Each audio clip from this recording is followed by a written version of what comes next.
Right, okay, it says live. Right, okay, so I'm going to get the link out to you now. And what do you want me to refer to you? Is it Vincent or Jell-O? Which do you prefer? Vincent is fine. Cool. Right. I'm going to get that link out to you. Right. Okay, so we're already starting to get a little bit of the echo going. I do have the link up. If I unmute, then I hear the loop going. So not sure how you want me to handle that. Right, so I've just sent you the link now, and once you click that link, that's how you mute. And then basically, I'm going to be introduce you, like I say, and I'm going to be quiet, and you answer the questions, so there'll be no echo from my part, if that makes sense. Right. Let me know when you get that, Vincent, and we'll get going. Okay, I think I got all that, so I'm ready to go. Right, okay, so just let me get up on my... Right, I'm going to mute it. Sorry, it takes a bit of time to get up on social media, as you probably know. Right, that's live. And post that. And post that. Right. Right, so Vincent, can you see everything in the chat? I see that someone has said, hi, Vincent. Someone has said, hey, and looks like some other folks. Perfect. Okay, well, we're going to start, guys. Sorry we're a bit late. We had a bit of a technical issue, but that's down to the internet for you. So as you can see, we have the brilliant Vincent Jell-O, ILO, who's a former F-18 and F-16 pilot and obviously host of the brilliant Fighter Pilot podcast. So what we want you to do is get your questions in while me and Vincent chat. And you can ask him anything about his flying career and obviously his new podcast. So, yeah, Vincent, what have you been up to since the last time we chatted, which was quite a while ago, but you've been a busy man.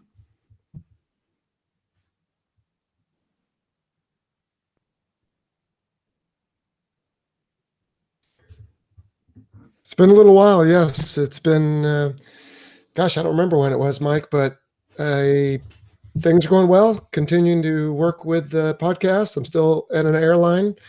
And let me see if I can mute myself. There we go. And doing stuff with the family. So a lot of the same and some new initiatives for the podcast. And if I unmute myself, Mike, I think I'm going to hear a loop for some reason. We've had this problem before. So yeah, I think we have. Yeah, we can just start with the questions if you'd like. Just give me a thumbs up if that's what you want to do. Yeah, absolutely. So you can see them coming in, Vincent. So I'll give it over to you and yeah, enjoy.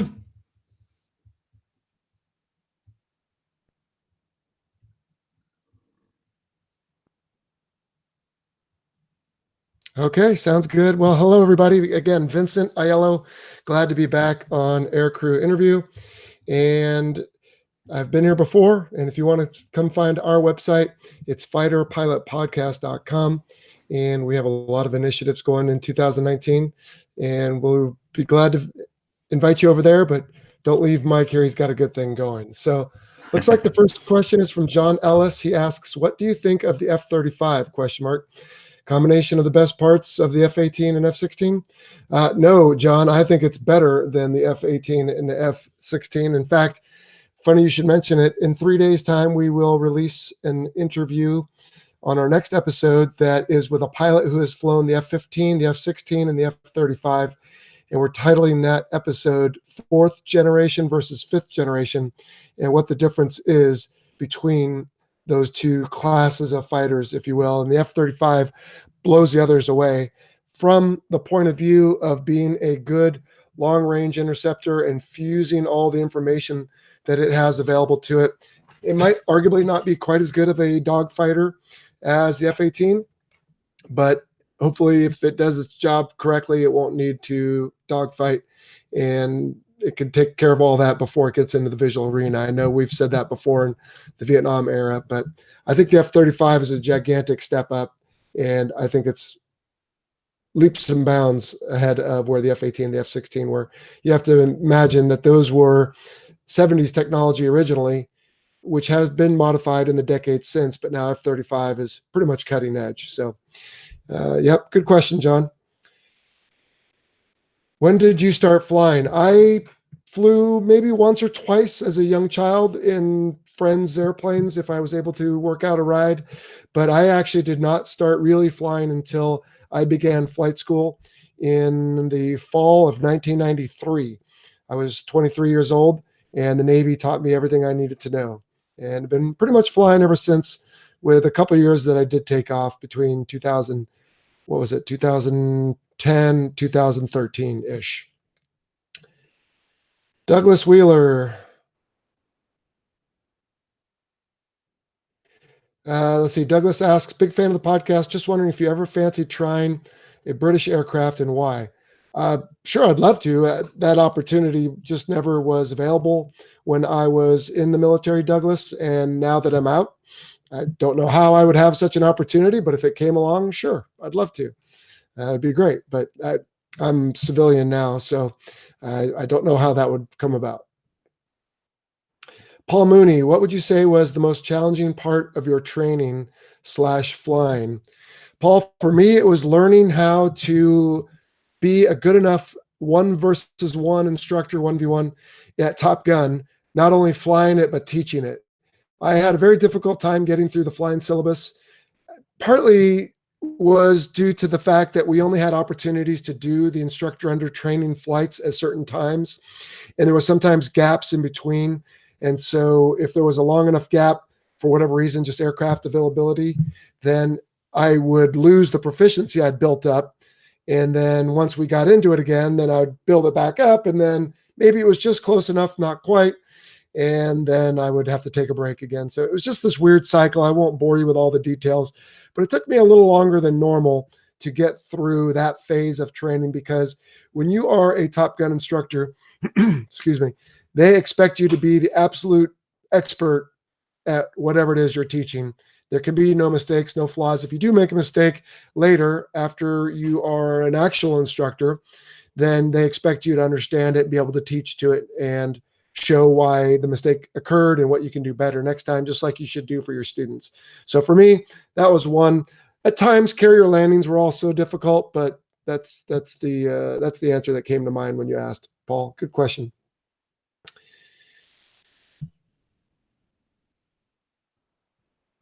Sorry if I'm quiet for a moment. I'm trying to figure out where I left off because sometimes this jumps. Let's see. Grayo1F asks, did I get my DCS flight set up yet? No, I did not. I don't really have room in my house or my life or my wallet for this right now. So I, I appreciate that those of you who enjoy DCS are passionate about it. It's something that for me doesn't quite hold the allure perhaps that it does for you, because having done it for real, I'm not sure what I would do in DCS other than engage with all you people and enjoy that. And so, no, I have not yet set it up for those reasons. Sorry to say.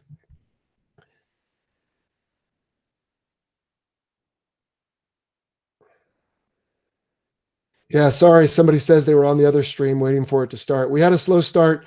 I don't know if Mike explained that, but we had some technical difficulties, which always seems to happen when I'm a guest here. Mike, don't. Sorry, it must be me. I'm sure you do it fine with everybody else. All right.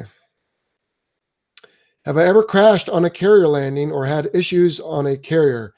No, Space Dreams. I never crashed, thankfully. I did have issues. There was one particular night I had difficulty landing, not because of the ship or the sea conditions, but because of my own inability. I was relatively new at the time. I want to say I bolted about 3 times, and then I went up to aerial refuel. And when I came back down, I subconsciously said, okay, I don't want to bolter anymore. I better go lower. And of course, at the carrier, low is not good. So I was waved off twice and sent home for the night. But I came back out after that and did fine. So yes, that was the, thankfully, extent of my problems landing. How long did it take to be a natural at flying the ball? Asks 409 Napalm. I can't answer that because it hasn't happened yet.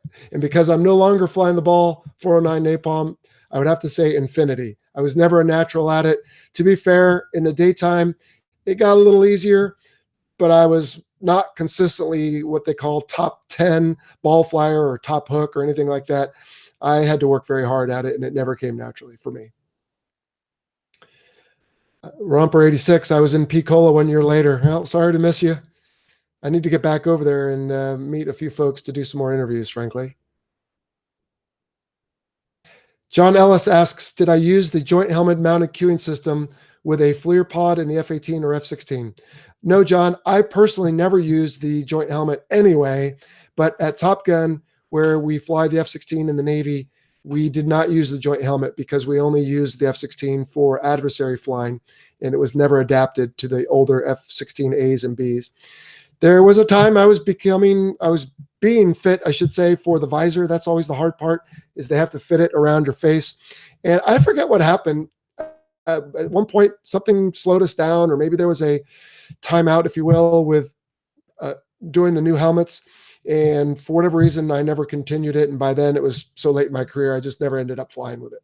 So I can't speak knowledgeably to that. Excuse me. Paul Barrett, did you get the chance to go up against the F-22 at Top Gun? Not at Top Gun, Paul, but I did have a chance to fight it at an operation or exercise Northern Edge in Alaska one time. And it was an amazing aircraft. We did not do dedicated 1v1, but I, as an adversary, arrived at a merge with an F-22. And from my experience, having fought other Navy aircraft and non-F-22 Air Force aircraft, for where I arrived with an offensive position, I should have been able to maintain that position. But the next thing I know, we had a neutral merge and he went flying by me. And to this day, I can't figure out how he did that. I know they have thrust vectoring and everything else. And I've never seen them live in an air show either. So I'm still a little confused on how that happened, but a very impressive aircraft. And again, a plug for our upcoming episode. We will talk a bit about the F-22 in comparison to the F-35 on our next Fighter Pilot Podcast episode coming out on the 12th. From Maverick, do you consider being a fighter pilot more of a system operator kind of a job or flying? That's a great question, Maverick. When I came in, and it was still the end of the era, if you will, for what I like to call the big chest thumping, manly, knuckle dragging fighter pilots, there was more of just the pure flying and the bravado and a lot of what you would think of from people in the 70s and 80s, tapering off in the early 90s. And now, if you ask me, the demographic of fighter pilots is changing. I think of them as more calculated, less boisterous, more professional, but to be fair, maybe less fun having. But of course, society has changed also. So you can't really have the type of shenanigans they used to have back then anyway.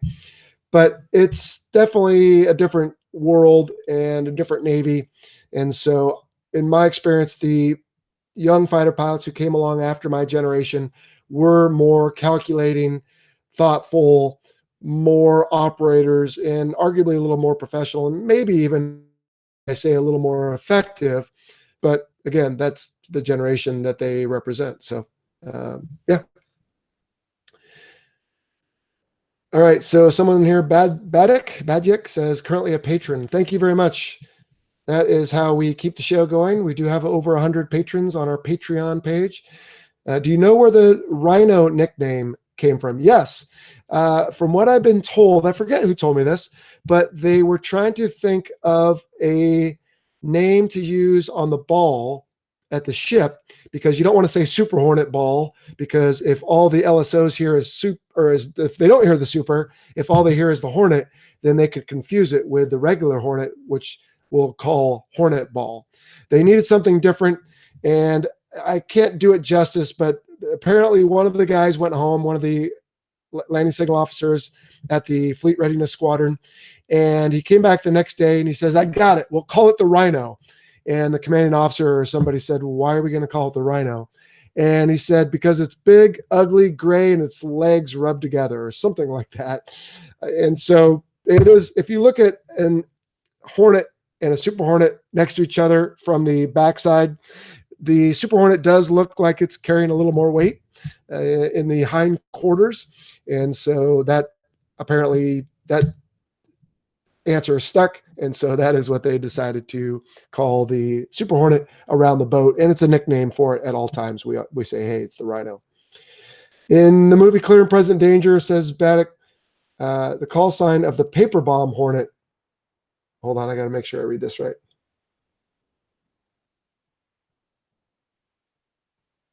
Oh, yeah, Easy Rhino.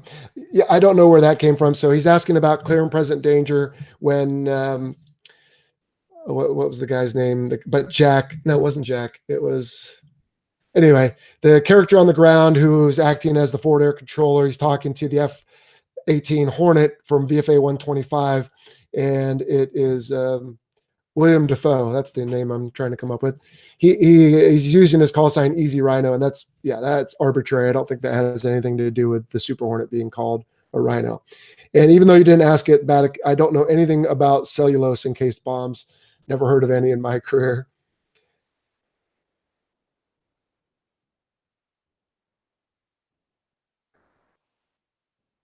Okay, so comment on my back-to-back behind the scenes. I assume he means on landing on the boat. Thank you.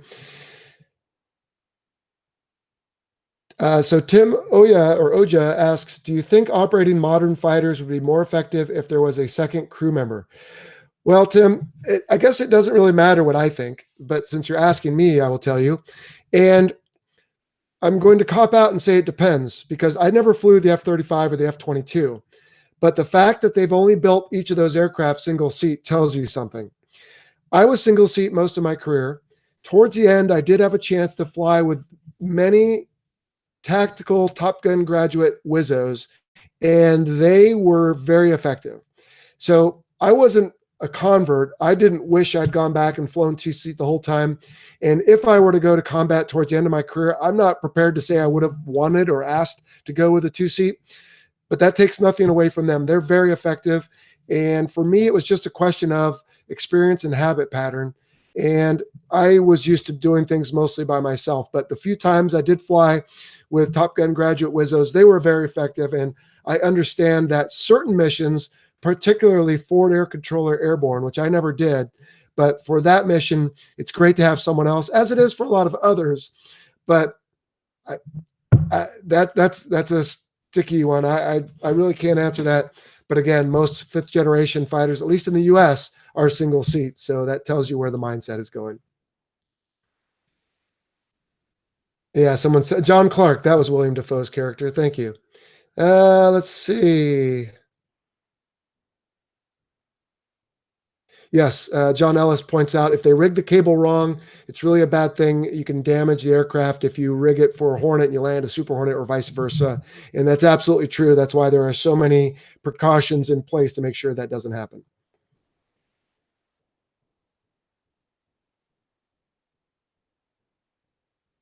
Just looking at questions here. Ever within visual range fought with A-10s? I've heard they can surprise fast movers. No, Terry Boyer, I never actually did have a chance to do that. I'm sure they could. They were built to be low and slow. And in a dogfight, being slow can be very helpful.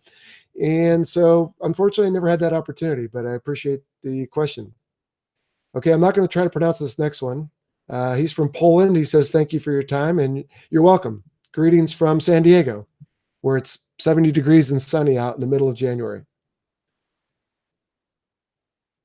What are the pros and cons of being an ATP or airline transport pilot, airline pilot? Joe D777 asks. Well, the pros, this falls a little out of the context, so I'll make this quick. The pros are that they pay and pay relatively well, and that you have free travel for your family.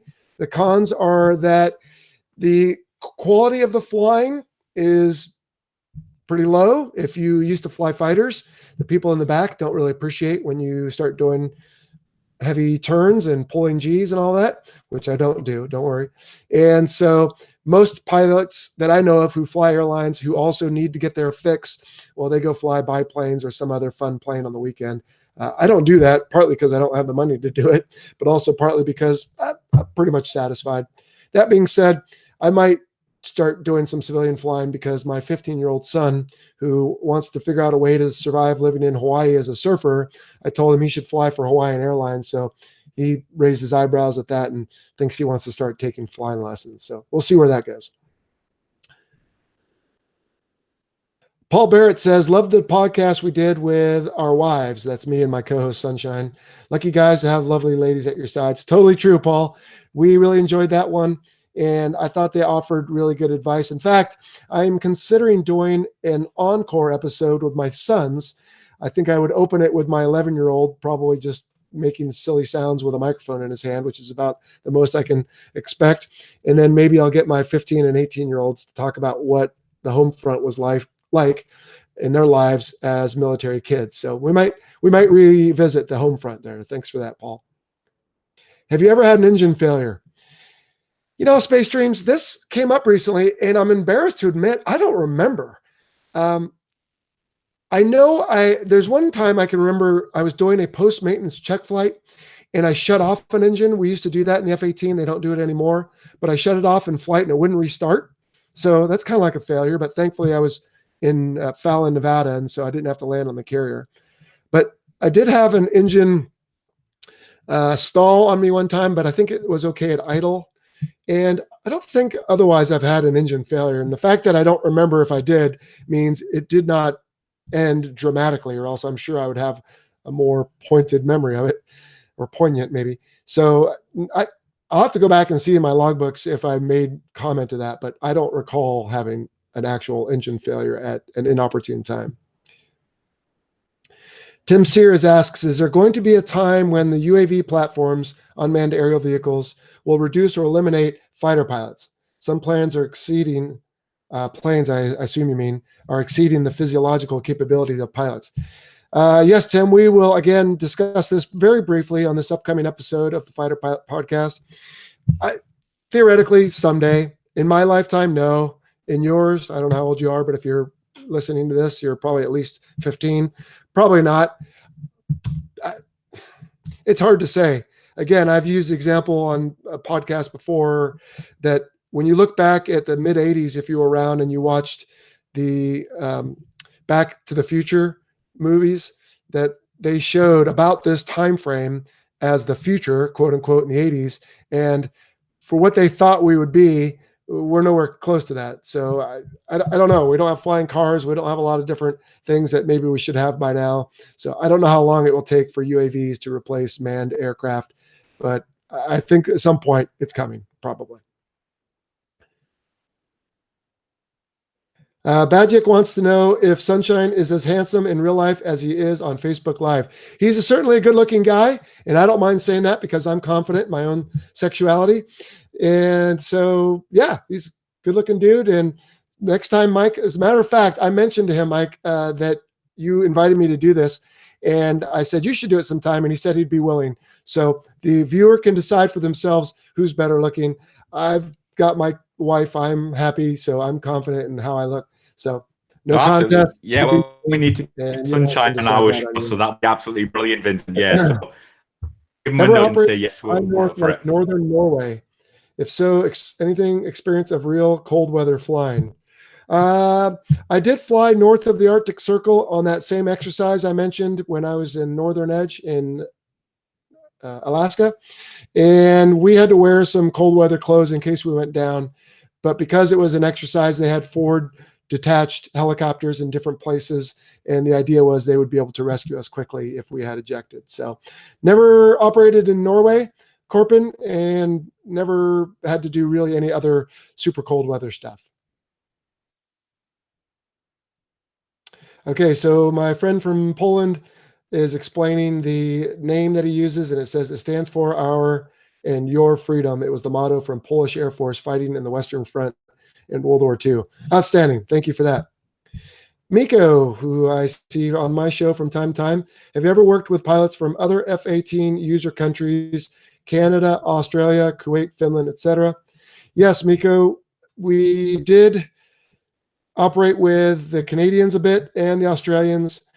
I know some of my peers flew or instructed with the Kuwaitis. I never did, but no, I don't know any Finnish pilots either. So no, not as much as I wished I had, but as I understand it, or the Swiss, but as I understand, they're all very good pilots. So Maverick asks, and I just answered this earlier, do I do any flying just for fun, small planes, aerobatics? No, sorry to say I really don't. I like to fly fish. That's my thing right now. And I've got a motorcycle, so it's kind of like flying on two wheels. But no, I really don't. And again, part of that is we purchased a home recently in an expensive part of California, which is already expensive.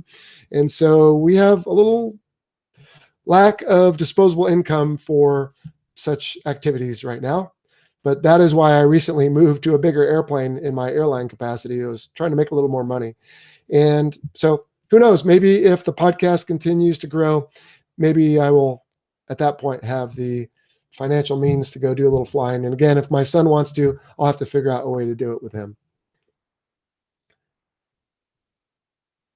Jude, Mal, I'm not sure, asks, is there anything you wanted to accomplish in your career that you haven't, but it would be your dream? Not really, Jude. I've answered something like this before as far as what did I not do in the F-18 or F-16? Well, only two things: shoot somebody down and eject. And from what I understand, I don't really want to do either one of those anyway. So it would be fun maybe to fly some of the older warbirds, Spitfires, Mustangs, the Lightning, the P-38, and some of those older aircraft. Maybe it'd be fun to race in the Rhino air races or do something along those lines. But again, I have to be realistic. I have 3 school-age children at home, 2 are in high school, and there's only so much time and so many resources to do different things like that. So no, I'm actually quite content. Thank you.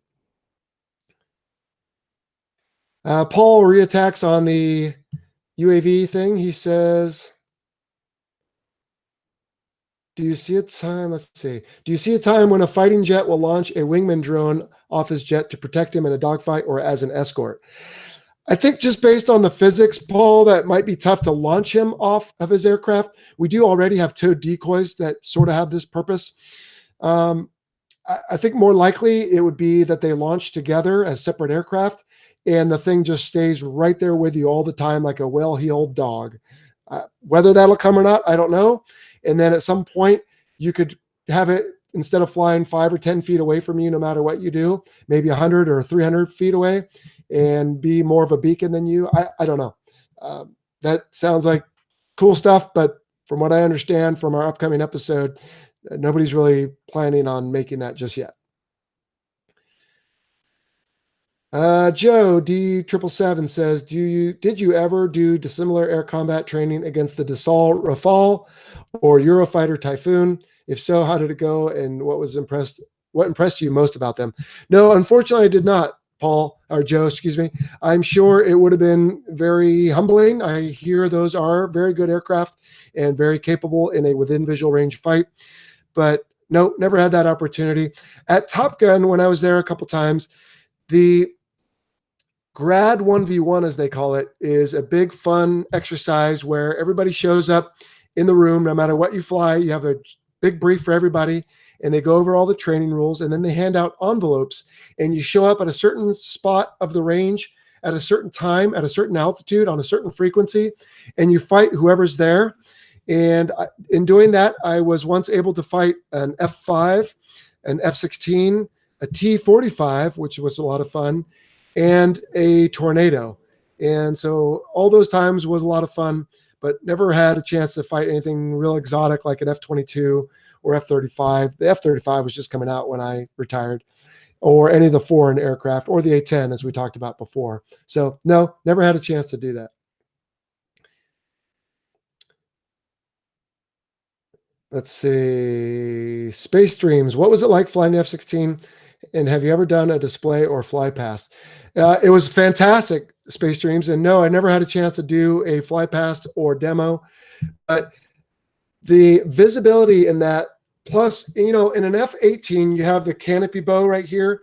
does occlude part of your vision. In the F-16, it's all just one clamshell that comes down, and you have this wonderful view in front of you. And the way you're sitting, you're up in front of the aircraft, and you just got this wonderful field of view. You feel literally like you're on the tip of a rocket and you're just being hurled through space, and it's a wonderful feeling. And I did have one at over Mach 1.9 one time. We don't take them up, the Navy doesn't, as high as they once did. I think they used to go up to 60, 70,000 feet. But due to environmental control system problems they've had recently, they're now limited into the mid 30s, I want to say 30,000 feet range. So, but just flying fast and flying an F-16 was a lot of fun. So I have respect for people who spend their entire careers flying the Fighting Falcon. Richard Edwards, dude, F-35, what do you know about it? Does it beat everything else out there? So Richard, you're going to need to listen to the episode coming up on January 12th on the Fighter Pilot podcast called 4th versus 5th Generation Fighters. And our guest will talk about the F-35. So I'm going to punt on that one, and he'll talk a little bit about it.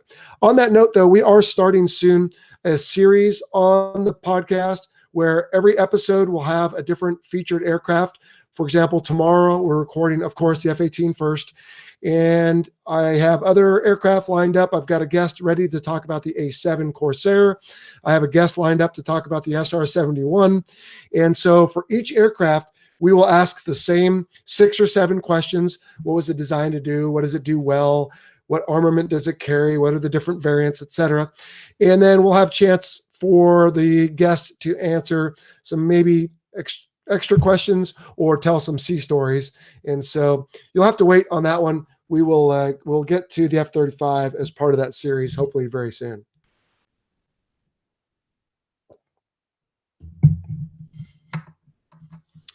So Henzi Dent said, would you go flying in the F-16 or F-18 if your mission data card failed and you couldn't load the flight plan? It depended on the aircraft, Hansi. Sometimes you had to have it for the radar to know how to do what it needed to do. And other times it was a mild inconvenience and you could type in what you needed. So yes, for the most part in my career, if the card didn't work, you could still go flying. And with some rare exceptions, certain systems would limit you from doing that. I'm getting a reminder that I have about 15 minutes left. So we'll keep going up until the last minute though. Adrian Edwards.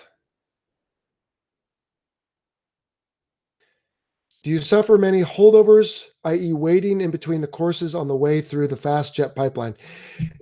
It comes and goes, Adrian. The example I sometimes use is sharkfish populations or any predator-prey population example, where when there's too many of one, let's say too many prey, then what happens? Well, the predators can all overproduce and multiply because there's so much food. But when there's so many predators, then they eat all the prey and there's not enough food, so some of them die off. So you end up with this accordion effect. And it's the same thing in flight school. At least it was when I went through. Sometimes they're rushing people through. Other times there's these delays and it takes time to get through. So it just comes and goes, and I can't really say much more than that. I know the process of getting a call sign, but tell the others how one gets a call sign. It's a funny process. For sure, Romper 86. You show up in flight training as a student, and they'll give you something to call you just for fun, or you might even give yourself one, but it usually doesn't stick. Once you get to your first squadron, at least in the Navy, this is my experience, you show up, and depending on many things, your name, number one, a recent funny movie, number two, or something you look like, or someone you look like, or gosh, what else is there? Something maybe you've done either right when you checked in or before you checked in or within the first month or two of checking into your squadron, that will dictate what they call you. So in my case, I showed up looking a little bit Italian, I guess, which I am, half Italian. And so they started calling me Chachi. And then at one point, Aiello, Jell-O, Aiello, it just had a good ring to it. So that's what they called me. Thankfully, my call sign Crack from flight school, which was based on a momentary indiscretion at a party with a pair of ill-fitting pants. I'll leave it at that. That didn't stick, and neither did putting the wrong type of fuel in our rental car in Amsterdam. So I didn't end up as diesel or anything else. Enough on that. And so it just depends. Some guys get one because of silly things they do, whether it's on Liberty or in the airplane. Others just because a movie comes out and the movie Super Troopers. Well, then Farva is an easy one to give someone, because when you drink too much or have a certain resemblance to the character or just are a little uncouth, maybe that is an easy call sign to get. And I had 2 guests on the show, both in the same generation, came into the Navy, at least into their squadrons, about the time that movie came out. And so that was the call sign they ended up with. All right. I appreciate, by the way, all the people saying thank you and love it and all that. I appreciate that. For the interest of time, I won't read all those comments because I don't want to sit here and stroke my own ego. And it jumps on me sometimes. I've got to figure out where we left off.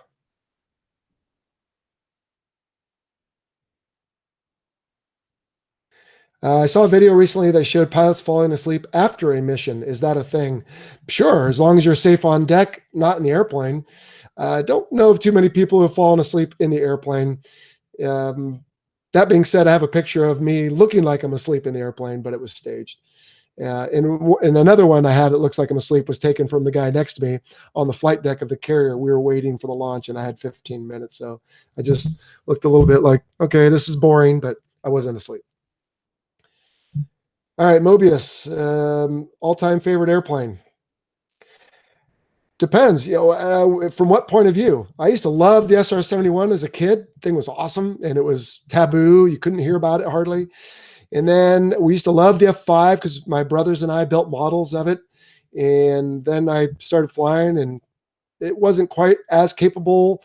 No ill will intended to my F-5 friends, but it was relatively easy in a dogfight, so it lost a little of its luster for me, but still a fun-looking little airplane.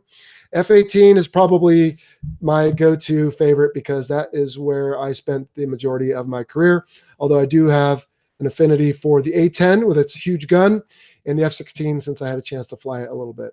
So I'm going to punt on that one, or I guess I'll say F-18.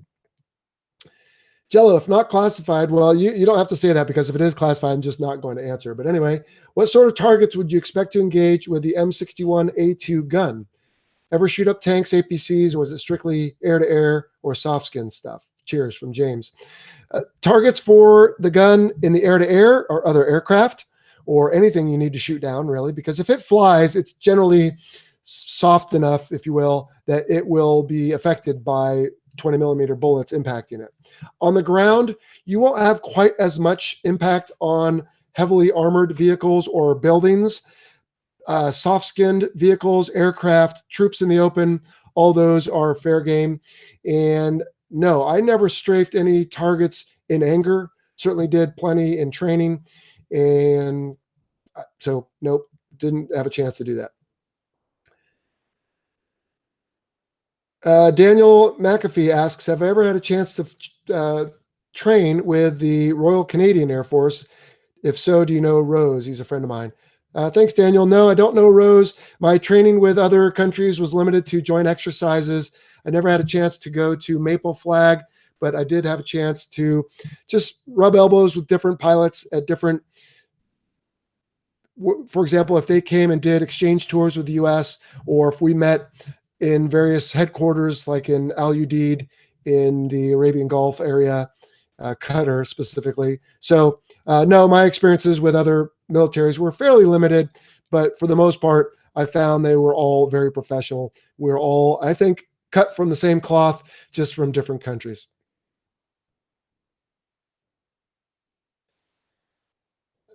What's considered a good pilot amongst fighter pilots? Charles Howard, that might be one of the best questions I've had in a long time. Thank you. Not to say everyone else's questions are bad, but that is a really thought-provoking question. And I would say what is considered a good pilot is a couple things. I'll just ramble them off in no particular order. Situational awareness is a big one. Knowing where you are compared to where your body thinks you are and what is happening around you. That's a big one. Number two, motor skills. Your ability to finally control something like the stick and throttle and to do it with such precise inputs that you are very effective at whatever it is you're doing, whether it's bombing a target or landing on the carrier. Having a healthy level of confidence, but not an ego or arrogance. Being teachable, being able to teach without coming across as arrogant, and being approachable by young people who want to aspire to this. Thinking about others, and not necessarily not thinking too much about yourself. Again, some confidence is required in your skills, but maybe putting others before yourself. Being willing to lend a hand when something needs to be done, and not thinking anyone or anything is below you, because the 18, 19-year-old plane captain who is getting your aircraft ready, well, you might think that you're above that person, but if they don't do their job, you can't do yours. So having a respect for your fellow humans, having a respect for the enemy, being a studious person who studies, whether it's your own aircraft or the enemy's aircraft. And I could probably go on, but those are definitely, I would say, some traits of a good fighter pilot. All right, we're running out of time. I'll try to get through some of the rest of these very quickly. Ever thought about writing your flying autobiography? There's a large market for such memoirs. You know, Adam, I have started thinking about that. If I do it, I want to make sure that it's not just me saying, hey, look, then I flew this and then I did that, and wow, it was cool, and aren't you jealous?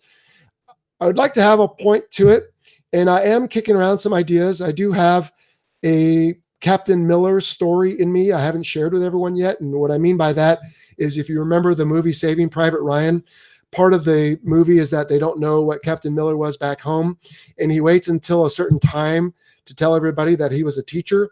And I don't think I could recreate quite the drama there, but there's one thing that I haven't shared yet that someday when I do, I hope I can use it as an example to continue to fight for something and to persevere through challenges and setbacks.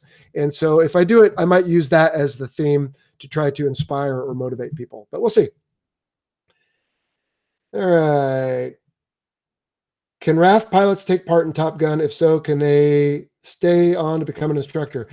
I don't think so yet, Paul. I think they're working on that. There are certain higher level classifications that occur at Top Gun with some of the training they do that, as I understand, is still US only, but I'm not totally sure. I know when I talked to my buddy Grand, who used to be the boss over there at Top Gun, he said they were looking at it and they were trying to get a couple first instructors in from, I want to say maybe Australia for starters, but possibly Canada too. I'm not sure. So I think they're working on that.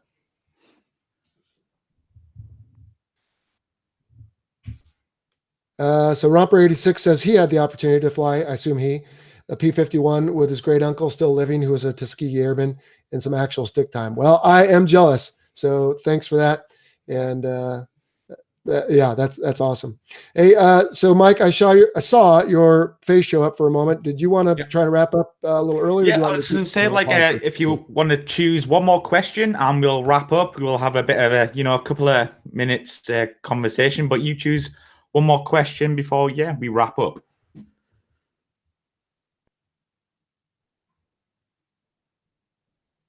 Okay, sounds good. Let me just do a quick.